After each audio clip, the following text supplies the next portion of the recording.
This is a fence, and behind the fence is where the park used to be, but the park isn't there now. It's been replaced by some asphalt and leveled off ground and some ruling class grass. You can tell it's ruling class grass because it's overly shiny and very, very neat.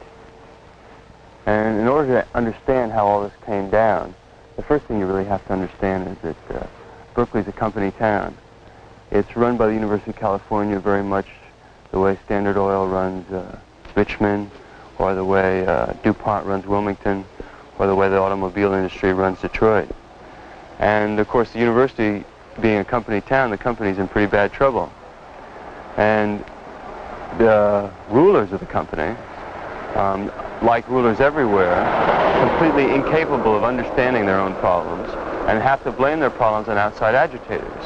And this area that we're standing in right here is a place that they said was where the outside agitators came from. It's the South Campus area.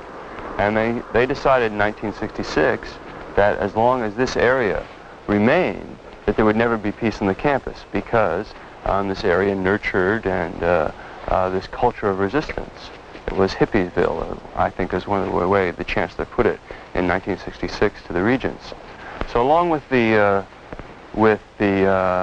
city government here, the university decided to destroy this area. The way they destroyed it was, they used several tactics. The first thing, the city government helped them out by sending pigs up and down the street. Right down there is Telegraph Avenue. They sent pigs up and down the street on Telegraph Avenue every night in groups of 4, harassing anyone who obviously came from the youth culture. Not only anyone who came from the youth culture, but anyone who the university would judge not to belong in a nice university atmosphere, like young black people or young working class people. Now, there are a lot of young blacks and young working class people around, because down there, around the corner over there, is a place called McKinley High School. Now, McKinley High School is a continuation high school, and being a continuation high school, it's got a lot of blacks and a lot of working class kids in it. And this really changed the character of the street and pissed off the university. So one of the first things the university did was buy up the land that McKinley High School is on and force the city school district to move this continuation high school down to the black area, right? Because that's like where a continuation high school belongs. And to get the working class kids and the young blacks off the avenue. But that wasn't enough. They really had to decide to destroy all the old homes in this area, which house this culture of resistance, which house students, non-students, a lot of dropouts, a lot of people who have been kicked out of the university but have decided to stay in Berkeley. And in order to do that, they just went about declaring eminent domain and getting the state to help them declare eminent domain, and bought up a whole lot, all these houses, bought up a lot of the land, and then just proceed to destroy it. They just like to destroy the homes. They've done that in lots of areas. Well, over about 1.5 years ago, they did it to this block here. And this block here used to be a whole lot of old homes which were mostly lived in by students and non-students and young people who share this culture of resistance.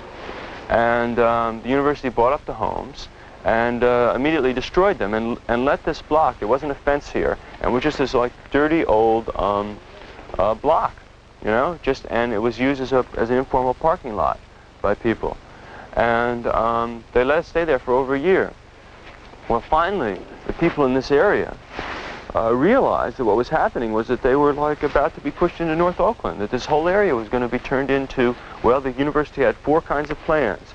They were going to build parking lots, they were going to build dormitories, even though they don't need any dormitories. The dormitories they have now are so oppressive that they're half empty. They were going to build university buildings with offices, and they were going to build playing fields. And this whole area, this was going to do all their expansion. They weren't going to expand into the hills, right? That's where all the professors and all the upper middle class professionals live. They're going to expand down here, not even so much because they needed to expand, but because they wanted to wipe these people out and send them to North Oakland, because they thought there would never be peace on that campus as long as we remained. That's true, by the way. So anyway, the people in this area understood that, finally understood that their survival depended upon fighting back. So what they decided to do was to reclaim this ground, which had actually been taken from them, to reclaim this ground by building a park. So one Sunday afternoon, some people raised some money from local merchants. During the week, we passed out leaflets asking people not to park here, and they didn't park here.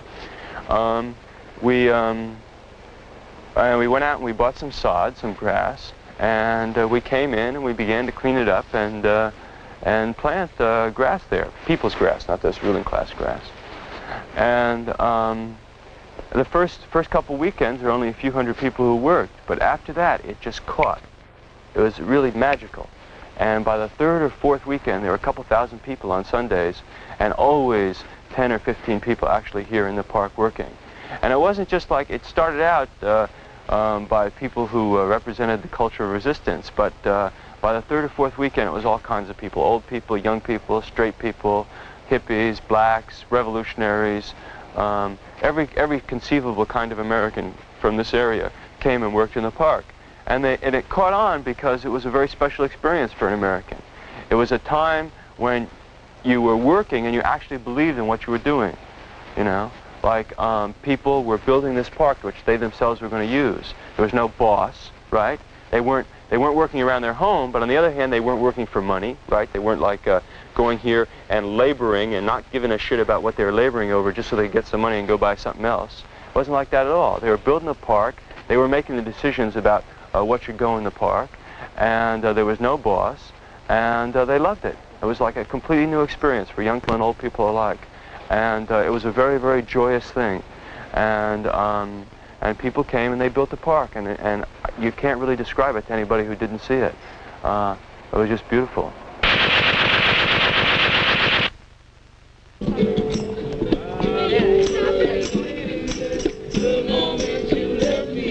Oh, yes, it is.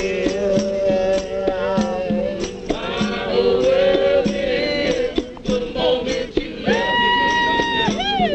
Bring the tail, people. Let me get my instrument.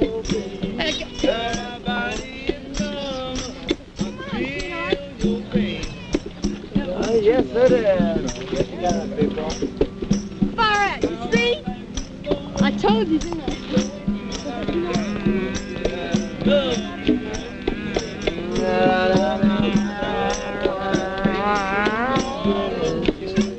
Oh, yes it is, yeah.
Because it's the people's park. I want to inform you that this property is private. It is posted. You are now trespassing. Chancellor of the University of California at Berkeley, Roger Hines, assured the community that he would not move against the park in the middle of the night. But at 3 in the morning on Thursday the 15th of May, 300 uniformed, fully equipped police occupied the park, and at 6, a fence was erected. To build the fence at 6 o'clock in the morning, the university hired a non-union construction firm to avoid paying overtime. Unless you leave, you will be arrested for trespassing. You all understand this? I'll read the trespassing sign to you. Property of the Regents of the University of California. No trespassing. Any equipment or other property left on these premises may be deemed abandoned. I'll repeat that last one. Any equipment or other property left on these premises may be deemed abandoned. Boundaries of this property is the east side, the westerly curve of Bowditch, the southerly curve of Haste, the northerly curve of Dwight Way, west. That same day, a rally was held on campus. The community had to decide what to do about the fence. If we ever win this thing, it is because we are making it more costly for the university to put up its fence than it is for them to take down their fence. What we have to do then is maximize the cost for them, minimize the cost to us. So what that means is people be careful. Don't let those pigs beat the shit out of you. Don't let yourselves get arrested on felonies. Go down there and take the park. Take the park! Take the park! Take the park! This is exactly what the kids want. What park?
Water.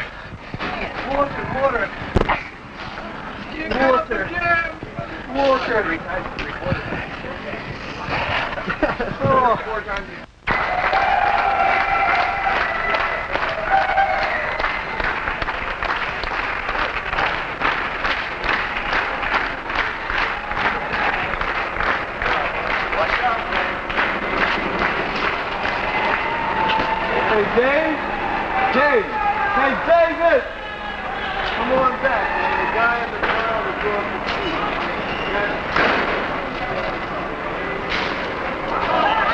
They're going to come this way, so free your side, man. They're going to come up the side. They're going to come through. Policeman just shot somebody with a shotgun. They've got shotguns now, and they're using them on people. Somebody was just shot with birdshot. He's running down the street, holding his rear end. Jesus Christ. All right, they're using guns now. Councilman DeBonis of the Berkeley City Council, and we're out in front of the Bank of America here at the corner of Center and Shattuck. What comment would you like to make, Mr. DeBonis? Well, all I can say that this is a beautiful sight. If these radicals want to fight with powder puff, fight them with powder puff. If they want to fight with clubs, fight them with clubs. If they want to fight with guns, fight them with guns. They've got to be curtailed. This is a radical and an international conspiracy. We know it. This is a revolution, but they're not going to win it. Do you think that the Alameda County Sheriff's deputies were justified in using No, guns? absolutely. Absolutely.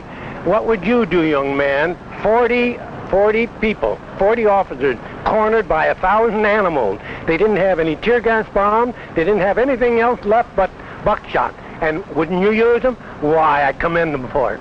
Well, the one instance that I saw of a shooting, and did you see any shooting take place? I saw one shooting take place. or not. And the shooting that I saw was simply an Alameda County Sheriff's deputy shooting a boy who was running down the street away from him, so that he shot him in the back. But he didn't go after him. He didn't try to arrest him. He didn't try to pick him up or help him. He just left him. Yeah, but you didn't see what happened before. No, that's true. I didn't. He may well have thrown Well, a all rock. right, then. Don't judge it by the final. But he didn't shoot a gun. He didn't shoot a gun at the man who shot a gun at him. Well, I don't care. I'll tell you one thing. If that man shot that kid had it coming. And that's it. That's right. That's right. Okay. And I hope you the freaks around here. What if you were shot at, you know? Go. Okay. Thank you very much, Councilman DeBonis.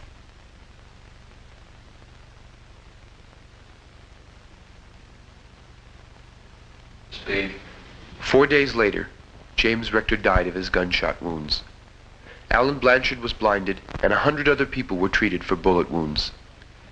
The Regents had tried to intimidate the community. It didn't work. Despite the unleashing of the police arsenal, the people came back, and the Regents needed every source available. The National Guard was called in. Under the direction of the police, the Guard set up bivouac, established checkpoints, and turned Berkeley into an armed camp. The scene was not unfamiliar. Watts, Detroit, Wilmington, Newark, hundreds of other communities. Except for one difference. This one was white. The rulers of this country have never shirked from using the military when their control is challenged. It was used extensively during the hard labor struggles of the 30s, and in the past few years in the black community, since it is the blacks, feeling their oppression most intensely, who consistently strike back. Black communities are like company towns, run almost solely by outside interests. But what of the white communities? The myths of the nature of private property have exploded in the face of every worker who has spent 20 years paying off a mortgage, who is neck-high in debt, consuming on credit. The myths of local control have been shattered by every cop who clubs a worker on a picket line. Berkeley is no exception. Through the university, it is the private property of some of the largest corporations in America. What they don't own, the state takes by eminent domain and sells to them.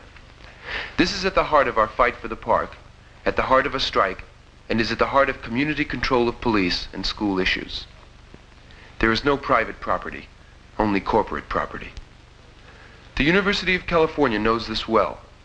It functions to gain, aid, and protect those who own the land. The regents who exercise total control over the university make sure that this function is served.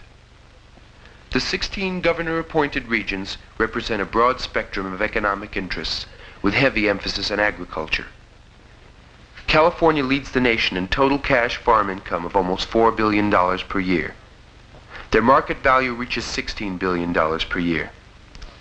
1 out of 3 jobs in California is dependent on agriculture or a related industry.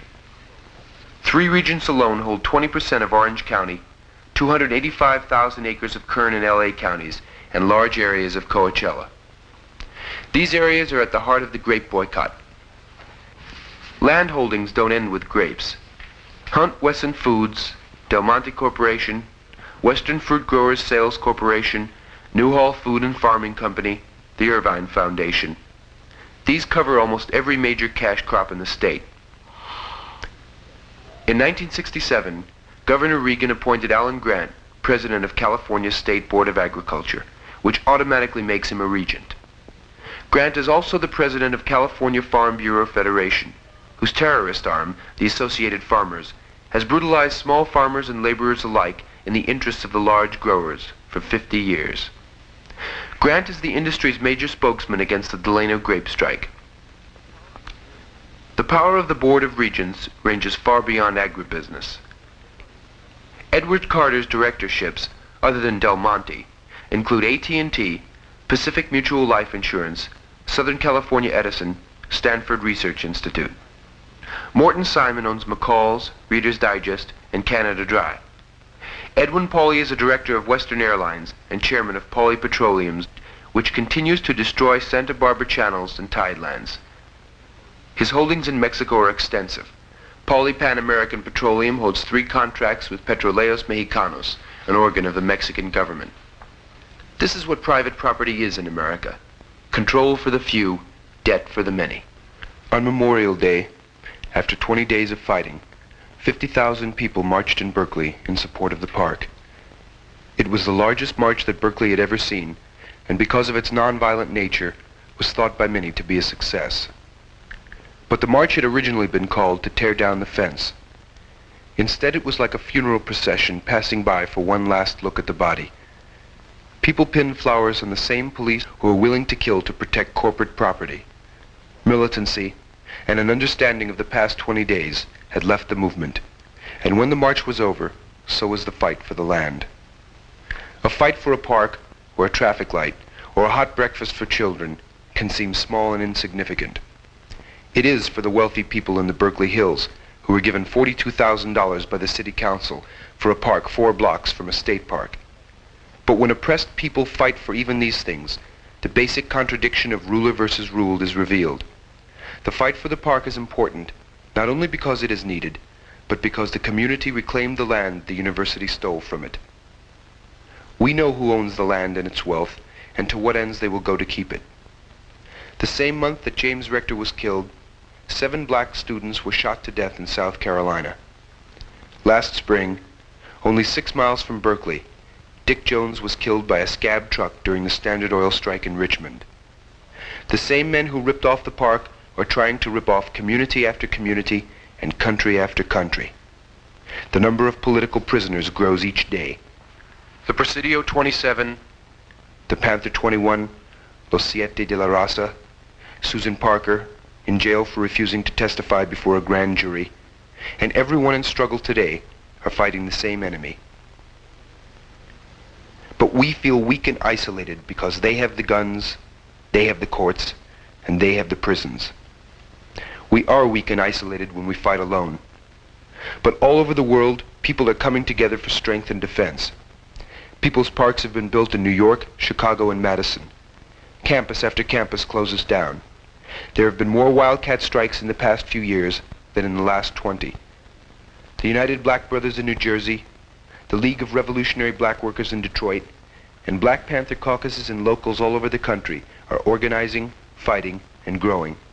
And more young white workers are walking out with them. Militant white caucuses have formed at United Auto Workers. We're rising up together, and we're rising up angry.